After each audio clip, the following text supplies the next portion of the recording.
Next gen PCS आपके सपनों को साकार करने में हमारा साथ हर पल। हेलो एवरीवन, स्वागत है आप सभी लोगों का हमारे YouTube channel next gen PCS में। दोस्तों, अभी तक हम एम लक्ष्मीकांत की इंडियन पॉलिटी की बुक को भी कवर कर रहे थे और उसे कर भी रहे हैं। उसके साथ ही साथ हमने इंडियन ज्योग्राफी को ही शुरू कर दिया, जिसमें हम अभी प्रायद्वीपीय पठार को देख रहे हैं। और उसके साथ ही पैरेलल ही हमने बायोलॉजी का भी चैप्टर अब मतलब यानी कि हमने साइंस को भी अब पढ़ना शुरू कर दिया है। चूँकि सारे एग्ज़ाम्स जो होते हैं प्री के अब नज़दीक आ रहे हैं, तो उनमें ज़्यादा अब टाइम नहीं बचा है। अगर आप लोग एक एक क्लास देखेंगे तभी जाके आपके प्री का एग्ज़ाम तक जो होगी प्रीलिम्स की प्रिपरेशन लगभग तैयार हो जाएगी, ठीक है, कंप्लीट होगी। तो मैं कोशिश कर रही हूँ कि लगभग सभी सब्जेक्ट को हम लोग कवर कर लें। तो यही सोचकर मैंने शुरू किया है साइंस को, ठीक है, जो कि दृष्टि द विजन की जो बुक है क्विक रिवीजन वाली, उसकी जो सामान्य विज्ञान वाली बुक है, उसी की शॉर्ट नोट्स हम अब बना के प्रोवाइड करवा रहे हैं अपने टेलीग्राम चैनल में, उसके पीडीएफ को, और उसके फुल एक्सप्लेनेशन को हम अपने यूट्यूब चैनल में प्रोवाइड करवाएंगे। तो आप या तो बुक पढ़ लें या फिर से आप शॉर्ट नोट्स को ही यहाँ से देख के तैयार कर लें, दोनों बात लगभग बराबर रहेगी। और अगर आप इंटरेस्टेड हैं बुक पढ़ने में तो बुक भी पढ़ सकते हैं, काफ़ी अच्छी मानी जाती है पीसीएस एग्ज़ाम प्री के लिए, ठीक है। तो आज हम देखेंगे, आज से पहले हम बायो का सेक्शन करेंगे, फिजिक्स और केमिस्ट्री हम बाद में करेंगे। तो ये दृष्टि द विजन की जो बुक है क्विक रिवीजन वाली सामान्य विज्ञान की, तो उसमें जो बायोलॉजी वाली सेक्शन है उसको हम सबसे पहले कवर करेंगे। तो इस बुक में अगर बायोलॉजी के सेक्शन में जाएं तो सबसे पहला जो चैप्टर हमारा है वो है जैविक वर्गीकरण। इसको इंग्लिश में हम कहते हैं बायोलॉजिकल क्लासिफिकेशन। देखिए, जब भी आप साइंस पढ़िए तो अगर बायो में अगर आप आते हैं तो आपको इंग्लिश भी साथ साथ याद रखना पड़ेगा, हिंदी के साथ साथ, क्योंकि अक्सर एग्ज़ाम में हिंदी कभी कभी हमें नहीं समझ में आती है। हिंदी इतनी टफ दे देती है कि वो समझ में नहीं आती है, तो इंग्लिश से क्लियर हो जाती है कि क्वेश्चन क्या कहना चाह रहा है। तो आप लोग इंग्लिश भी याद रखिए कि किसी भी कीवर्ड को हम इंग्लिश में क्या कहते हैं, ठीक है। और अगर आप लोगों को वीडियो अच्छी लगे तो प्लीज़ कमेंट करिए, और भी किसी पेपर पे अगर आप चाहते हैं वीडियो बने किसी सब्जेक्ट पे या किसी टॉपिक पे तो आप लोग बता सकते हैं। अगर पॉसिबल हुआ तो उस पर भी हम कोशिश करेंगे वीडियो बनाने की, ठीक है। तो चलिए शुरू करते हैं आज का ये पहला लेक्चर, जो कि बायोलॉजी के पहले चैप्टर का है, जैविक वर्गीकरण, ठीक है। अब पहले हम सामान्य से जो छोटे छोटे चीज़ होते हैं उनसे शुरू करेंगे, बाद में हम बड़ी चीज़ों को देखेंगे। लेकिन हाँ, एग्ज़ाम में इसमें छोटी बड़ी कोई चीज़ नहीं होती है, सब कुछ लगभग पूछता ही है, ठीक है। आसान भी जो चीज़ें होती हैं कभी कभी हमारे लिए बहुत कठिन हो जाती हैं एग्ज़ाम के टाइम में। तो आप लोग एक एक चीज़ों को ध्यान से देखिएगा, और जो कुछ भी मैं नोट्स में लिखी हूँ ये मोस्ट इम्पॉर्टेंट चीज़ें हैं जो एग्ज़ाम में आती हैं। अगर आप लोगों को भरोसा नहीं हो तो आप लोग अपने प्रीवियस ईयर क्वेश्चंस को उठा के चेक कर सकते हैं। बहुत सारे क्वेश्चंस पूछे हैं जो मेरे नोट्स से मैच करेंगे, ठीक है। तो चलिए देखते हैं आज के इस चैप्टर को। तो जीव विज्ञान जो होती है, विज्ञान की वह शाखा होती है जिसके अंतर्गत हम समस्त जीवों का वैज्ञानिक अध्ययन करते हैं, अर्थात जीवधारियों का, ठीक है। बायोलॉजी शब्द का जो प्रयोग है सर्वप्रथम 1801 में किया गया, ठीक है। ये इम्पॉर्टेंट नहीं है, लेकिन किसने किया ये इम्पॉर्टेंट है। लैमार्क, फ्रांस के। ट्रेवी रेनस, ये रेनस है, आप लोग देखिएगा, ट्रेवी रेनस, ठीक है। लैमार्क जो थे वो फ्रांस के थे और ट्रेविरेनस जो थे जर्मनी के थे। इन लोगों द्वारा 1801 में बायोलॉजी शब्द का प्रयोग किया गया था, ठीक है। तो जीव विज्ञान को विज्ञान की एक शाखा के रूप में स्थापित करने के कारण जो अरस्तु हैं उनको क्या कहा जाता है, जंतु या जीव विज्ञान का जनक कहा जाता है, ठीक है। इन्होंने विज्ञान जो जीव विज्ञान है इसको विज्ञान की एक शाखा के रूप में किसने स्थापित किया, अरस्तु ने किया। तो अरस्तु को क्या कहा जाता है, जीव या जंतु विज्ञान का जनक। तो एग्जाम में अगर पूछे जीव या जंतु विज्ञान के जनक कौन है तो आपका उत्तर होना चाहिए अरस्तु।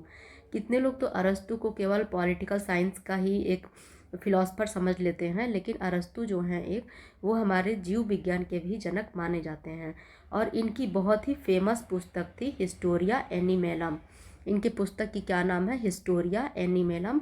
पुस्तक का भी नाम आप लोग जरूर याद रखिएगा, ठीक है। वहीं पे जीव विज्ञान के जो जनक हैं इनको तो अरस्तु हैं, लेकिन वनस्पति विज्ञान के जो जनक हैं उनका नाम है थियोफ्रेस्टस। क्या नाम है, थियोफ्रेस्टस। और इनकी पुस्तक थी हिस्टोरिया प्लांटेरम। ये अक्सर एग्ज़ाम में पूछता है इनके पुस्तकों का नाम। तो पुस्तकों का नाम आप लोग याद रखिएगा, बिल्कुल कंफ्यूज मत होइएगा। प्लांटेरम कहने का मतलब है प्लांटरम से प्लांटो वनस्पति हो गया, और वनस्पति विज्ञान के जनक कौन है, थियोफ्रेस्टस, ठीक है। तो इसका इनके बुक का क्या नाम हो गया, हिस्टोरिया प्लांटेरम, जबकि हिस्टोरिया एनिमेलम, एनिमेलम अर्थात एनिमल, ठीक है। एनिमल से आप एनिमेलम UM ऐड कर लीजिए, और प्लांट के ऐड में RUM ऐड कर लीजिए, तो इनके पुस्तक का नाम हो जाएगा, ठीक है। मुझे लगता है अब आप लोग पुस्तक का नाम याद रखने में कंफ्यूज नहीं होंगे, या इतना टफ नहीं है कि मुझे इसको और डिटेल में समझाना पड़े, तो इसलिए हम आगे बढ़ते हैं। अभी हम जो भी चीज़ें पढ़ रहे हैं ये आप बहुत बचपन से पढ़ते आए हैं होंगे, ठीक है, लेकिन हम फिर भी पढ़ रहे हैं क्योंकि अभी हमें एग्ज़ाम की प्रिपरेशन करनी है, तो आपको एक एक चीज़ों को जानना होगा। तो अब हम बताते हैं सजीवों के गुण। सजीव अर्थात जो लिविंग ऑर्गेनिज्म हैं, यानी जो जिंदा चीज़ें हैं, उनके क्या क्या गुण होते हैं। जो सजीव होते हैं वो स्वयं की प्रतिकृति बनाने वाले, मतलब अपने जैसा उत्पन्न करने वाले, स्वयं विकसित होने वाले एवं स्वयं विनियमन यानी घूमने फिरने वाले, या संवादात्मक, या अर्थात संवादात्मक कहने का अर्थ यह है कि दूसरों से बातचीत करने वाले इनमें तंत्र होते हैं। और ये जो बाह्य प्रतिक्रिया होती है उसके प्रति ये अपनी प्रतिक्रिया दिखाने में सक्षम होते हैं। कोई भी बाहरी अगर चीज़ हमें अफेक्ट कर रही है तो उसके प्रति हम क्या करते हैं, अपनी प्रतिक्रिया दिखाने में हम एलिजिबल होते हैं, जबकि जो निर्जीव वस्तुएं होती हैं उनके अंदर ये गुण नहीं पाए जाते, ठीक है। निम्नलिखित गुणों के आधार पर हम सजीवों को निर्जीवों से अलग कर सकते हैं, ठीक है। सजीवों के अब गुण क्या होते हैं, सबसे पहला होता है कोशिकीय संगठन, सेल्यूलर ऑर्गेनाइजेशन, ठीक है। आप लोग इंग्लिश भी साथ साथ पढ़ते चलिएगा, जिसका भी इंग्लिश इंपॉर्टेंट है, मैं बता दे रही हूँ आप लोगों को। एग्ज़ाम में हिंदी बहुत टफ आता है साइंस का, तो इंग्लिश से बहुत कुछ चीज़ें आसान हो जाती हैं, ठीक है। देखते हैं कोशिकीय संगठन क्या होता है। जो सभी जीव होते हैं सजीव, ठीक है, यहाँ पे केवल सजीव वस्तुओं के बारे में सजीवों के बारे में बात हो रही है। तो जितने भी सजीव हैं वो कोशिकाओं से बने होते हैं। कोशिका क्या होती है, एक संरचनात्मक व क्रियात्मक इकाई होती है, ठीक है। कोशिका क्या होती है, संरचनात्मक एवं संरचनात्मक व क्रियात्मक इकाई होती है। यह जीवों का एक निर्धारित लक्षण भी है, ठीक है। जो निर्जीव वस्तुएं हैं वो कोशिका से नहीं बनी होती हैं। अब कोशिका के बारे में हम फुल डिटेल में नेक्स्ट चैप्टर में डिस्कशन करेंगे। अभी चूंकि हम सजीवों के गुण के बारे में पढ़ रहे हैं, तो हम इसके केवल हम गुण को देखेंगे, ना कि एक एक चीज़ों को फुल एक्सप्लेन करके। इसके जो भी इम्पॉर्टेंट कीवर्ड्स हैं उनको हम नेक्स्ट चैप्टर में, या 2 वीडियो के बाद हम करेंगे नेक्स्ट चैप्टर, उसमें हम फुल डिटेल में देखेंगे। अगला हम गुण पाते हैं सजीवों में उपापचय यानी मेटाबॉलिज्म। उपापचय क्या होता है, जो जीवन होता है, जीवन को पूर्ण करने के लिए सजीवों में जितने भी प्रकार की जैव रासायनिक क्रियाएं होती हैं उनको क्या कहते हैं, सम्मिलित रूप से उपापचयी क्रियाएं कहते हैं, ठीक है। सजीवों में आप लिख सकते हैं, उपापचय में सजीवों में होने वाली सभी जैव रासायनिक क्रियाएं क्या कहलाती हैं, मेटाबॉलिज्म कहलाती हैं। अब मेटाबॉलिज्म भी 2 प्रकार की होती है, एक होती है एनाबॉलिज्म, दूसरी होती है केटाबॉलिज्म, ठीक है। एनाबॉलिज्म में क्या होती है कि जो सरल अणु होते हैं वो एकत्रित होकर जटिल अणु का निर्माण करते हैं, ठीक है। एनाबॉलिज्म में क्या होता है कि सरल अणु जो मिलके जटिल अणुओं का निर्माण करते हैं। इसमें जो होती है ऊर्जा की अति आवश्यकता होती है, ऊर्जा चाहिए होती है जटिल अणु बनाने के लिए, ऊर्जा की आवश्यकता होती है। आप एडिशनल इंफॉर्मेशन के रूप में लिख सकते हैं इसको उपचय में यानी कि एनाबॉलिज्म में। इंग्लिश आप लोग याद रखिए, इंग्लिश के वर्ड्स तो ज़्यादा सही रहेगा, हिंदी से कन्फ्यूजन क्रिएट हो जाता है। एनाबॉलिज्म में आप लिख लीजिए ऊर्जा की इसमें आवश्यकता होती है, यह शरीर की वृद्धि, मरम्मत और विकास में सहायक होती है, मरम्मत और विकास में सहायक होती है। उदाहरण के लिए मान लीजिए अमीनो अम्ल से प्रोटीन का बनना, ये एनाबोलिज्म का उदाहरण है। या फिर ग्लूकोज से ग्लाइकोजन का बनना, आप लोग लिख सकते हैं, मैं किनारे लिख दे रही हूँ इसको, एक मिनट। हाँ, अमीनो अम्ल से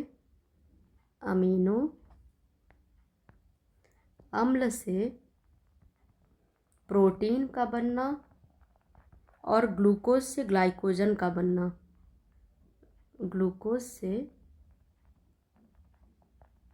ग्लाइकोजन, ये आप लोग उदाहरण के रूप में लिख सकते हैं क्योंकि एग्जाम में पूछ सकता है, क्या पूछता भी है कि अमीनो अम्ल से प्रोटीन का बनना एनाबोलिज्म का उदाहरण है या फिर कैटाबोलिज्म का, तो आप लोगों को इसका उत्तर पता होना चाहिए।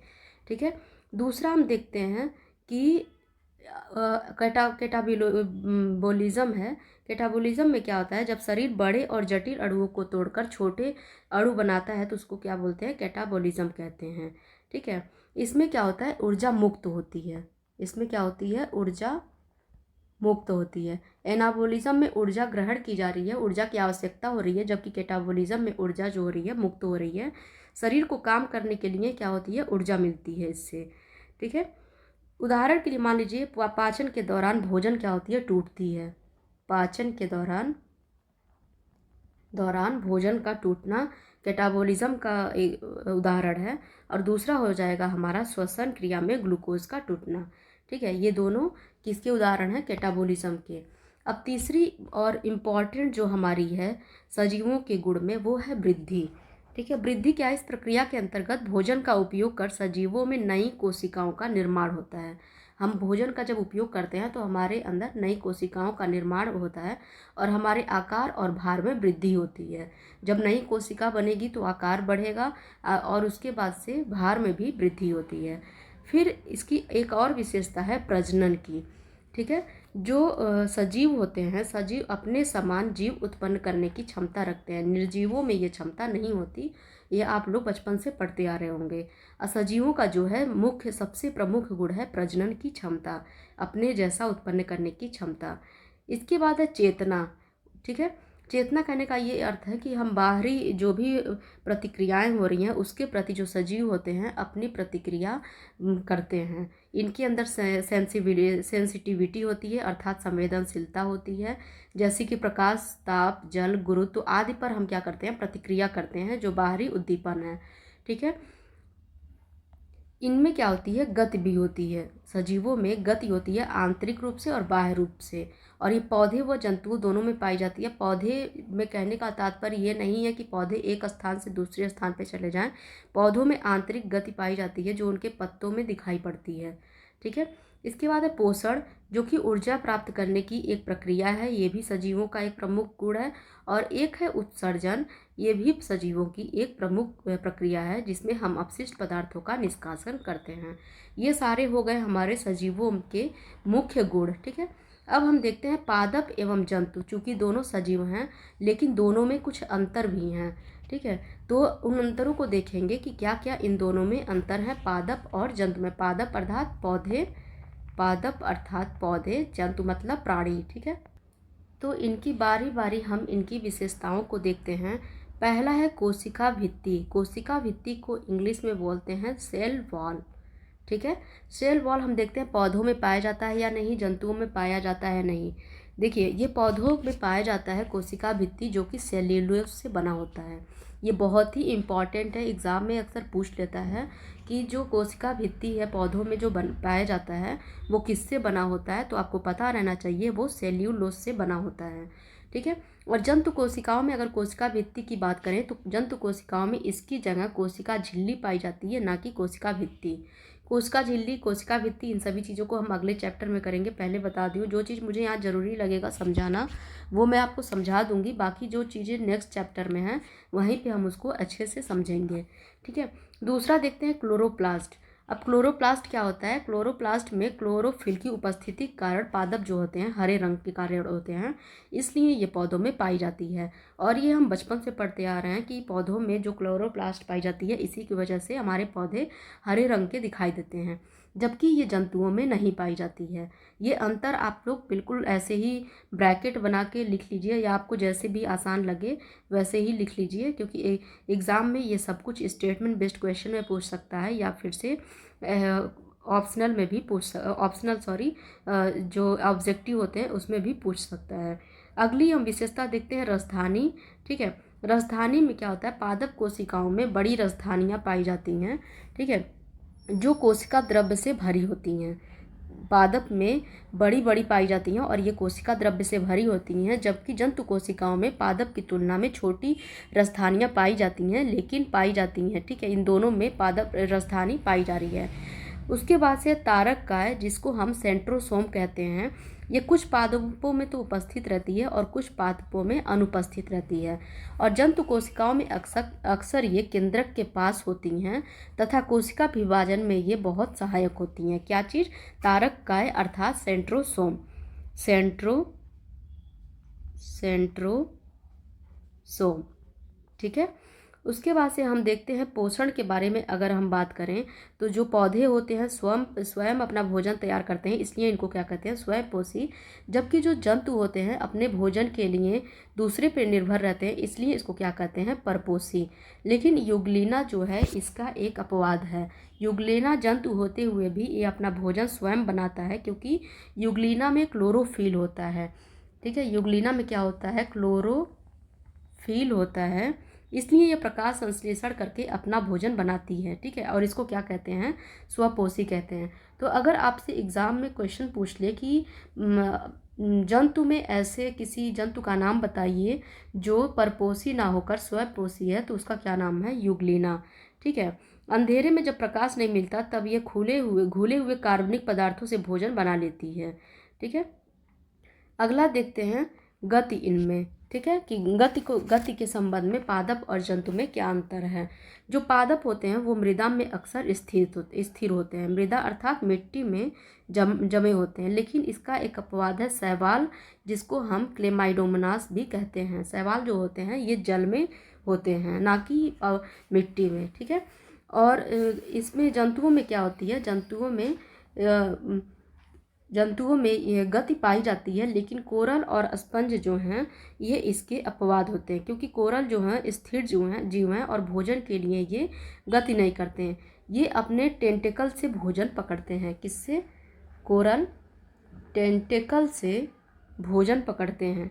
जबकि अगर स्पंज की बात करें तो स्पंज भी क्या होते हैं, स्थिर होते हैं और ये अपने भोजन के लिए गति नहीं करते, ये जल को छानकर भोजन प्राप्त करते हैं स्पंज। ठीक है, जल को छानकर भोजन प्राप्त करते हैं। वृद्धि की अगर बात करें तो जो पौधे जो होते हैं उनके जड़े एवं तनों के शीर्ष पर पाए जाने वाले विभाज्योतक क्षेत्र। ठीक है, कौन से क्षेत्र, विभाज्योतक, जिसको मेरिस्टेमेटिक जोन भी कहते हैं, के कारण पादप पूरे जीवन काल में क्या करते रहते हैं, वृद्धि करते रहते हैं। जबकि जो जंतु होता है वो एक निश्चित आयु तक ही वृद्धि करता है। अगर उत्सर्जन की बात करें तो पादपों में विकसित उत्सर्जन तंत्र का अभाव होता है। पादपों में विकसित उत्सर्जन तंत्र नहीं होते हैं, लेकिन ये हानिकारक उत्पादों जैसे कि तेल, गोंद आदि का स्राव करते हैं, जो इनके शरीर में संचित रहते हैं। ठीक है, और अगर हम जंतुओं में बात करें तो ये विकसित उत्सर्जन तंत्र का इनमें जो होता है निर्माण हुआ होता है, और इसकी सहायता से ये अमोनिया, यूरिया, यूरिक अम्ल आदि अपशिष्ट पदार्थों का उत्सर्जन करते हैं। ठीक है, अब देखते हैं अनुक्रिया। अनुक्रिया को इंग्लिश में बोलते हैं रिस्पॉन्स। ठीक है, तो अगर हम पौधों के बारे में बात करें तो पादपों में तंत्रिका तंत्र एवं संवेदी अंगों का अभाव होता है। किसका, तंत्रिका तंत्र एवं संवेदी अंगों का अभाव होता है, जिस कारण विभिन्न उद्दीपनों यथा प्रकाश, संपर्क आदि के प्रति इनकी प्रतिक्रिया धीमी होती है। जबकि जंतुओं में तंत्रिका तंत्र एवं संवेदी अंग पाए जाते हैं, जो उद्दीपन के प्रति तुरंत प्रतिक्रिया देते हैं। ठीक है, तो ये हो गया अंतर और विशेषताएं जो कि पौधे और जंतुओं के संबंध में थी। अब आगे हम देखते हैं जीवों का वर्गीकरण, कि जीवों का वर्गीकरण किस प्रकार हुआ है। ठीक है, जीवों के जो आधुनिक वर्गीकरण की शुरुआत है वो किससे होती है, कैरोलस लिनियस से होती है।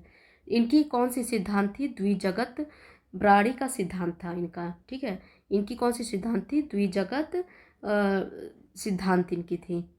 ठीक है, मैं सिद्धांत का नाम लिख दे रही हूँ, द्विजगत सिद्धांत। टू किंगडम क्लासिफिकेशन भी इसको कहते हैं, टू किंगडम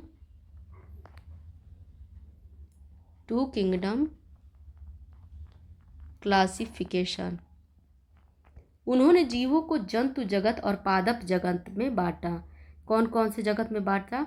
जंतु जगत, जंतु और पादप जगत में इन्होंने बांटा। इसलिए लिनियस को वर्गीकी का पिता माना जाता है। ठीक है, लिनियस को क्या कहा जाता है? वर्गीकी का पिता कहा जाता है। ठीक है, सन 1753 में कैरोलस लिनियस ने जीवों के नामकरण की द्विनाम पद्धति को प्रचलित किया। कब किया? 1753 में। इनके अनुसार प्रत्येक जीवधारी का नाम लैटिन भाषा के 2 शब्दों से मिलकर बना होता है। ठीक है, लैटिन भाषा के 2 शब्दों से मिलकर बना होता है। पहला जो शब्द होता है वंश का नाम होता है, जबकि दूसरा शब्द होता है जो जाति का नाम होता है। ठीक है, उदाहरण के लिए मान लीजिए मानव को आप लैटिन शब्द में कहते हैं होमो सेपियंस। होमो जो है वंश का नाम है और सेपियंस जो है जाति का नाम है। ठीक है, अब देखते हैं जैव समुदाय के अध्ययन के लिए हमें जीवधारियों का कुछ समूहों में वर्गीकरण करना पड़ता है, ताकि समान गुणों एवं संरचना वाले जीवों का अध्ययन एक साथ किया जा सके। ठीक है, इसके लिए आधुनिक जीव विज्ञान में सर्वाधिक जो मान्यता है विटेकर के 5 जगत प्रणाली को मिली हुई है। किसको? RH विटेकर के 5 जगत प्रणाली इसको भी कहते हैं, उसको ज़्यादा आधुनिक वर्गीकरण में मान्यता मिली हुई है। वो कौन कौन से वर्गीकरण हैं? तो वो बांटते हैं मोनेरा, दूसरा है इनका प्रोटिस्टा, तीसरा है इनका कवक, चौथा है पादप और 5वां है इनका जंतु। ये पांच जगत में जो है जीवों को बांटते हैं, मोनेरा, प्रोटिस्टा, कवक, पादप, जंतु। ठीक है, आइए इनको बारी बारी हम देखते हैं। मोनेरा क्या होते हैं? अब मोनेरा के बारे में हम देखते हैं। इनकी जो कोशिका प्रकार होती है वो प्रोकैरियोटिक प्रकार की होती है। ठीक है, अब आपके मन में क्वेश्चन उठ रहा होगा ये प्रोकैरियोटिक क्या होते हैं, तो इनको मैं बता देती हूँ। प्रोकैरियोटिक जीव वो जीव होते हैं जिनकी कोशिका में सच्चा नाभिक अर्थात ट्रू न्यूक्लियस नहीं होता है। उनकी झिल्लीबद्ध कोशिकांग यानी कि माइटोकॉन्ड्रिया, गाल्जी बॉडी नहीं होते उनमें। इनकी विशेषताएं होती हैं DNA न्यूक्लाइड क्षेत्र में पाया जाता है, केवल सरल कोश की संरचना होती है, आकार में बहुत छोटे होते हैं और प्रायः अलैंगिक प्रजनन करते हैं ये। ठीक है, और इनमें क्या होती है? कोशिका भित्ति अक्सर पेप्टिडोग्लाइकेन की बनी होती है। इसको फुल डिटेल में हम इसको भी बाद में देखेंगे, इसको समझाया गया है, तो आप लोग प्लीज़ घबराइएगा नहीं किसी वर्ड को लेके। अगर कोई वर्ड छूट जाता है तो आप लोग पूछ सकते हैं बाद में कमेंट में। ठीक है, लेकिन जो चीज़ें आगे मैं बताऊंगी उसको मैं यहीं बता दे रही हूँ कि आप लोग घबराएं नहीं किसी भी वर्ड को लेके। ठीक है, और सभी चीज़ों को आसानी से समझते चलें। इनके जो मोनेरा की जो संगठन होती है एक कोशिकीय होती है, अर्थात एक कोशिका इसमें होती है। केंद्रक झिल्ली इसमें अनुपस्थित होती है। कोशिका भित्ति जो होती है कुछ में होती है और कुछ में नहीं होती है। इनमें जो पोषण जो होता है ये स्वपोषी भी होते हैं। ठीक है, जो प्रकाश संश्लेषी क्रिया में अपना भोजन बनाते हैं, और विषमपोषी भी होते हैं इनमें। अब मोनेरा में कौन कौन से जीव आते हैं तो आइए देखते हैं। इनमें होते हैं जीवाणु, नील हरित शैवाल यानी कि साइनोबैक्टीरिया और माइकोप्लाज्मा। ठीक है, तो ये बहुत इम्पॉर्टेंट हो जाता है, एग्ज़ाम में हमेशा पूछता है, ऑप्शन में दे देगा 4-5 मतलब ऐसे जीवों के नाम पूछेगा। मोनेरा जगत में कौन कौन से आते हैं या फिर से मोनेरा में कौन से नहीं आते हैं, तो आप लोग प्लीज़ याद करके रखिएगा, जीवाणु, नील हरित शैवाल और माइकोप्लाज्मा। ठीक है, चलिए अब प्रोटिस्टा के बारे में देखते हैं। प्रोटिस्टा जो होते हैं इनमें एक कोशिकीय यूकेरियोटिक जीव आते हैं, एक कोशिकीय यूकेरियोटिक जीव आते हैं। ठीक है, अब प्रोकैरियोटिक आप लोगों को समझ में आ ही गया होगा। अब देखते हैं यूकेरियोटिक कौन से जीव होते हैं। ये ऐसे जीव होते हैं जिनमें ट्रू न्यूक्लियस यानी कि आपको प्रोकैरियोटिक जीव के अलग जो होते हैं उनसे इनके जस्ट अपोजिट होते हैं ये यूकेरियोटिक। ठीक है, ये ट्रू न्यूक्लियस इनमें पाया जाता है झिल्लीबद्ध कोशिकांग अर्थात माइटोकॉन्ड्रिया, गोल्गी बॉडी और इसमें पाए जाते हैं। डीएनए जो है नाभिक के अंदर नाभिक की झिल्ली से घिरा होता है। इनकी जटिल कोशिकीय संरचना होती है, आकार में प्रोकैरियोटिक से बड़े होते हैं। लैंगिक और अलैंगिक दोनों प्रकार का ये जनन कर सकते हैं। इनकी महत्वपूर्ण विशेषता है ये लैंगिक और अलैंगिक दोनों प्रकार से जनन कर सकते हैं, जबकि प्रोकैरियोटिक में आपको बताई हूँ मैं कि वो केवल अलैंगिक तरीके से जनन कर सकते हैं। ठीक है, इसमें आप लोग क्लियर हैं। इसके बाद से क्या है कि पौधों में कोशिका भित्ति जो है पाई जाती है, जबकि जंतुओं में नहीं पाई जाती है। ठीक है, अब संगठन का जो इनका संगठन कैसे होता है, मुख्यतः इनका भी संगठन एक कोशिकीय होता है। अब गमन अंग के लिए इनमें सीलिया और फ्लैजेला पाया जाता है। ये बहुत ही इंपॉर्टेंट है कि प्रोटिस्टा में गमन के लिए सीलिया और फ्लैजेला पाया जाता है। ठीक है, याद रखिएगा ये। देखिए, जो सीलिया होती है ये बहुत छोटी होती है, पतली और संख्या में अधिक होती है। ये कोशिका की सतह पर पाई जाती है। कहाँ पे? कोशिका की सतह पर पाई जाती है और इसका कार्य होता है गति करना, पदार्थों को आगे बढ़ाना, जैसे कि श्वसन नली में धूल को बाहर निकालना। ठीक है, और फ्लैजेला जो होती है ये लंबी, मोटी और संख्या में कम होती है। सीलिया क्या होती है? पतली होती है, जबकि फ्लैजेला मोटी होती है। ठीक है, सामान्यतः कोशिका के एक या दो सिरों पर पाई जाती है। इनका कार्य होता है कोशिका को तैरने चलने में सहायता देना। ठीक है, सीलिया में अगर उदाहरण के रूप में देखें तो पैरामीशियम मानव श्वसन पथ, जबकि फ्लैजेला के अंतर्गत युग्लिना और शुक्राणु आते हैं। ठीक है, शुक्राणु आते हैं। कुछ में कोशिका भित्ति पाई जाती है और कुछ में नहीं पाई जाती है। इनमें केंद्रिका झिल्ली पाई जाती है। प्रोटिस्टा में हम देखते हैं केंद्रिका झिल्ली पाई जाती है। ये आप लोग ऐड कर लीजिएगा, मैं नहीं ऐड की हूँ। ठीक है, और इनमें कोशिका भित्ति भी कुछ में पाई जाती है और कुछ में नहीं पाई जाती है। कोशिका भित्ति यानी कि सेल वॉल कुछ में पाई जाती है और कुछ में नहीं पाई जाती है। तथा ये स्वपोषी और विषमपोषी दोनों प्रकार से ये होते हैं, दोनों तरह के होते हैं।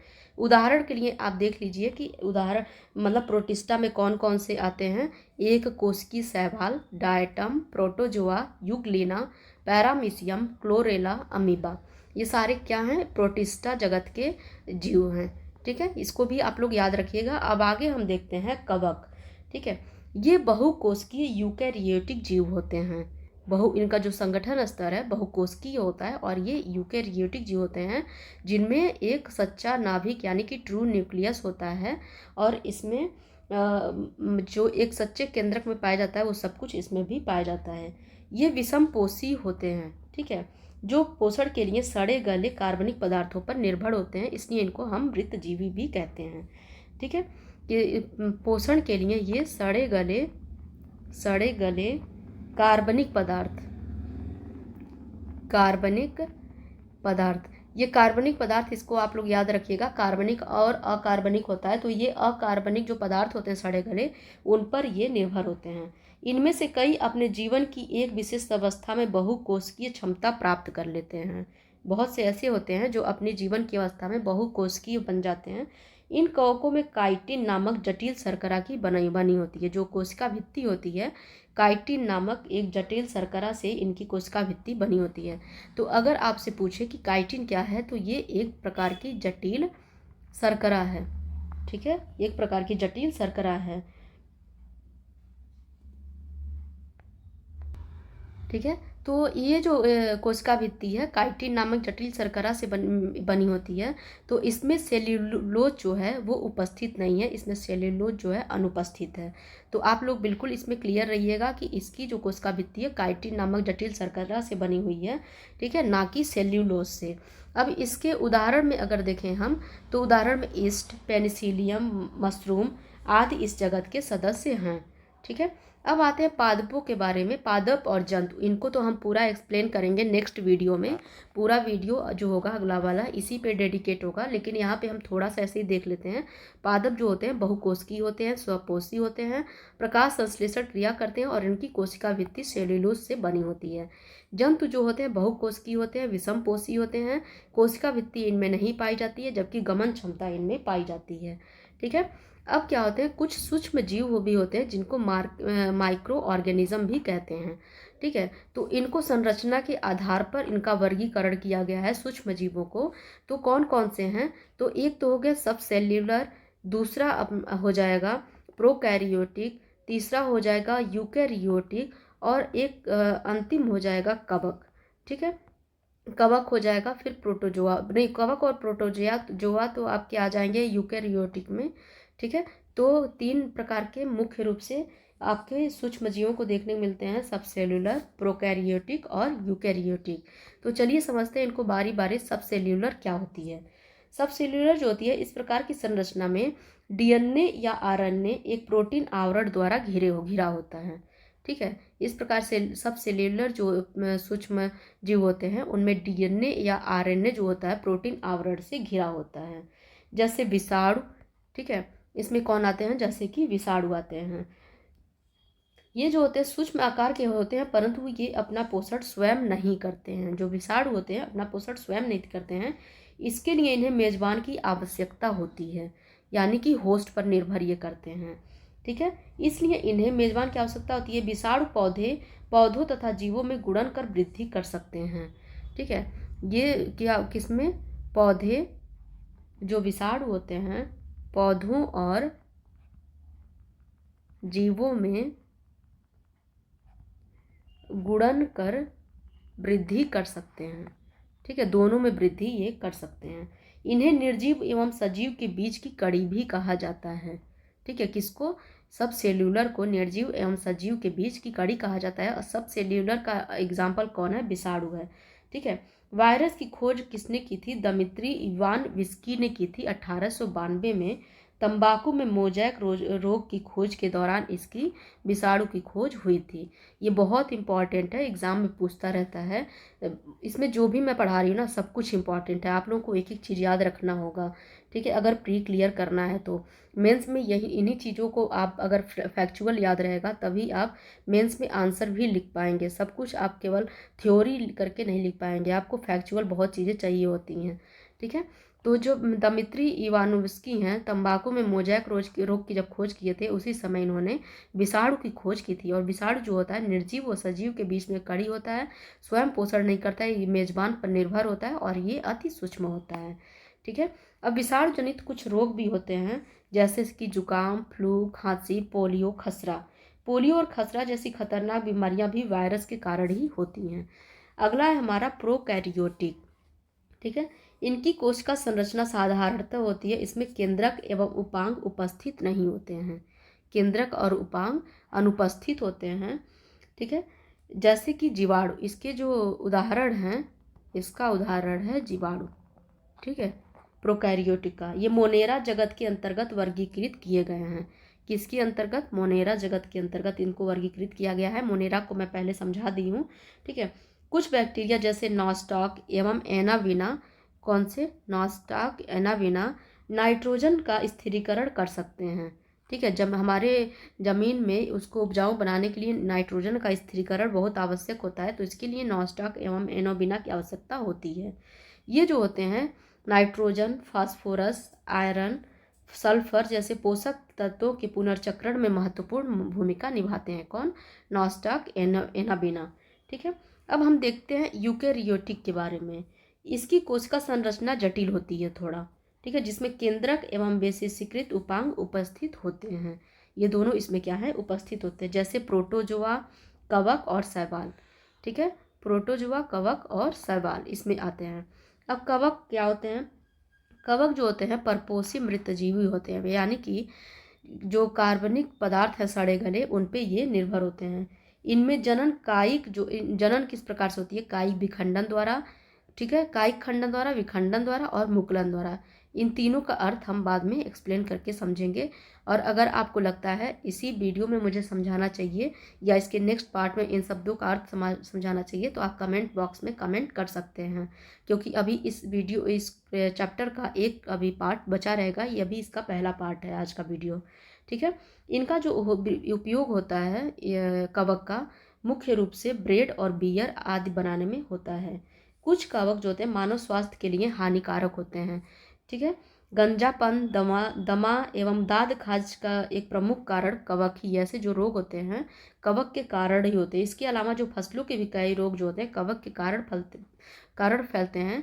इनमें से एक मुख्य रोग है गेहूं का रस्ट रोग, ठीक है। रस्ट रोग कौन से फसल में पाई जाती है, तो गेहूं में ये पूछता है अक्सर एग्जाम में। उसके बाद से हम देखते हैं उदाहरण के लिए खमीर और मशरूम, ठीक है, ये कवक के उदाहरण हैं।